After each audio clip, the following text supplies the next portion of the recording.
Assalamualaikum warahmatullahi wabarakatuh. Perkenalkan, kami dari kelompok materi kecerdasan emosional sebagai hasil belajar yang disusun oleh Vanessa Rahmawati dengan NPM 1910 63 10 816. Lalu ada Desvita Natalia dengan NPM 1910 63 10 866, dan yang terakhir ada saudari Niken Widya Celsia dengan NPM 1910 63 10 896. Langsung saja kita ke pembahasan materi kecerdasan emosional.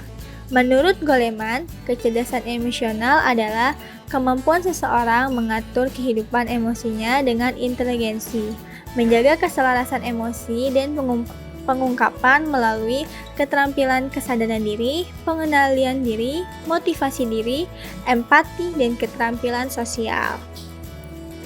Hasil belajar adalah kemampuan-kemampuan yang diperoleh anak setelah melalui kegiatan belajar. Kecerdasan emosional sebagai hasil belajar adalah kecerdasan anak mengatur kehidupan emosi melalui kesadaran diri, pengendalian diri, motivasi diri, dan keterampilan sosial yang diperoleh setelah melakukan kegiatan belajar. Ciri-ciri kecerdasan emosional adalah yang pertama, mengenali emosi diri, yang kedua, mengelola emosi, yang ketiga, memotivasi diri sendiri, yang keempat, mengenali emosi orang lain, dan yang terakhir adalah membina hubungan. Saya akan memaparkan yang telah saya sebutkan satu persatu. Mengenali emosi diri. Mengenali emosi terhadap diri sendiri merupakan suatu kemampuan untuk mengenali perasaan sewaktu perasaan itu terjadi. Kemampuan ini merupakan dasar dari kecerdasan emosional. Para ahli psikologi menyebut kesadaran diri sebagai metamod, yakni kesadaran seseorang akan emosinya sendiri. Lalu yang kedua ada mengelola emosi. Mengelola emosi merupakan kemampuan individu dalam menangani perasaan agar dapat terungkap dengan tepat atau selaras, sehingga tercapai keseimbangan dalam diri individu, menjaga agar emosi yang merisaukan tetap terkendali, merupakan kunci menuju kesejahteraan emosi. Lalu ada memotivasi diri sendiri. Prestasi harus dilalui dengan dimilikinya motivasi dalam diri individu, yang berarti memiliki ketekunan untuk menahan diri terhadap kepuasan dan mengendalikan dorongan hati, serta mempunyai perasaan motivasi yang positif, yaitu antusiasme, gairah, optimis, dan keyakinan diri. Selanjutnya ada mengenali emosi orang lain. Kemampuan untuk mengenali emosi orang lain disebut juga dengan empati. Menurut Goleman, kemampuan seseorang untuk mengenali orang lain atau peduli menunjukkan kemampuan empati seseorang.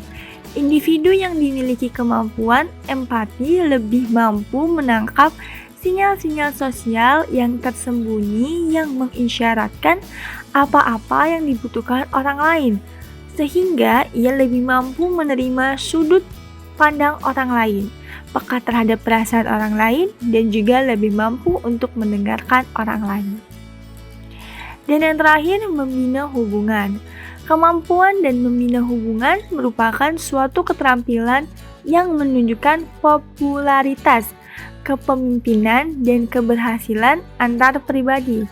Keterampilan dalam berkomunikasi merupakan kemampuan dasar dalam keberhasilan membina hubungan. Individu sulit untuk mendapatkan apa yang diinginkan dan sulit juga memahami keinginan serta kemauan orang. Lanjut ke kecakapan-kecakapan emosional. Prestasi belajar siswa adalah suatu hasil kecakapan atau kemampuan yang diperoleh siswa pada bidang tertentu dalam mencapai penilaiannya. Lalu ke kecakapan emosional terbagi menjadi dua faktor, yaitu diantaranya faktor internal terbagi menjadi dua kelompok, yaitu faktor fisiologis yang meliputi keadaan jasmani dan faktor psikologis yang meliputi kecerdasan emosional, kecakapan, bakat, minat, motivasi, perhatian, dan kematangan. Di antaranya adalah kesehatan badan. Untuk dapat menempuh studi yang baik, siswa perlu memperhatikan dan memelihara kesehatan tubuhnya. Lalu ke panca indera. Berfungsinya panca indera merupakan syarat dapatnya belajar itu berlangsung dengan baik. Dalam sistem pendidikan, sekarang ini diantaranya panca indera itu yang paling memegang peranan dalam belajar adalah mata dan telinga. Yang kedua, faktor psikologis. Ada banyak faktor psikologis yang dapat mempengaruhi prestasi belajar siswa. Antara lain adalah A. Inteligensi, untuk menilai keadaan diri secara kritis dan objektif. Dan yang B, ada sikap. Sikap yang pasif, rendah diri, dan kurang percaya diri dapat merupakan faktor yang menghambat siswa dalam menampilkan prestasi belajarnya. Lalu yang C, motivasi. Pendorong seseorang untuk belajar. Motivasi timbul karena adanya keinginan atau kebutuhan-kebutuhan dalam diri seseorang. Kita lanjut ke yang 2, yaitu faktor eksternal. Faktor eksternal adalah faktor yang berasal dari luar dalam diri siswa, yaitu lingkungan keluarga, lingkungan sekolah, dan lingkungan masyarakat. Faktor lingkungan keluarga. Selain faktor-faktor yang ada dalam diri siswa, ada hal lain di luar diri yang dapat mempengaruhi prestasi belajar yang akan diraih. Antara lain adalah sosial ekonomi keluarga, pendidikan orang tua, dan yang terakhir adalah perhatian orang tua dan suasana hubungan antara anggota keluarga dan dukungan yang berasal dari keluarga merupakan suatu pemacu seorang siswa. Yang kedua ada lingkungan sekolah. Lingkungan sekolah terdiri dari A. Sarana dan prasarana. Kelengkapan fasilitas sekolah seperti papan tulis, OHP akan membantu kelancaran proses belajar mengajar di sekolah. Lalu yang B, ada kompetensi guru dan siswa. Kualitas guru dan siswa sangat penting dalam meraih prestasi. Kelengkapan sarana dan prasarana tanpa disertai kinerja yang baik dari para penggunanya akan sia-sia belaka. Lalu ada kurikulum dan metode mengajar. Hal ini meliputi materi dan bagaimana cara memberikan materi kepada siswa. Lalu yang ketiga, ada faktor lingkungan masyarakat. Dan ini adalah yang terakhir, yaitu A. Sosial budaya. Pandangan masyarakat tentang pentingnya pendidikan akan mempengaruhi kesungguhan pendidik dan juga peserta didik. Lalu yang B, ada partisipasi terhadap pendidikan. Bila semua pihak telah berpartisipasi dan mendukung kegiatan pendidikan, setiap orang akan lebih menghargai dan berusaha memajukan pendidikan dan ilmu pengetahuannya. Selanjutnya yaitu penerapan kecerdasan emosional.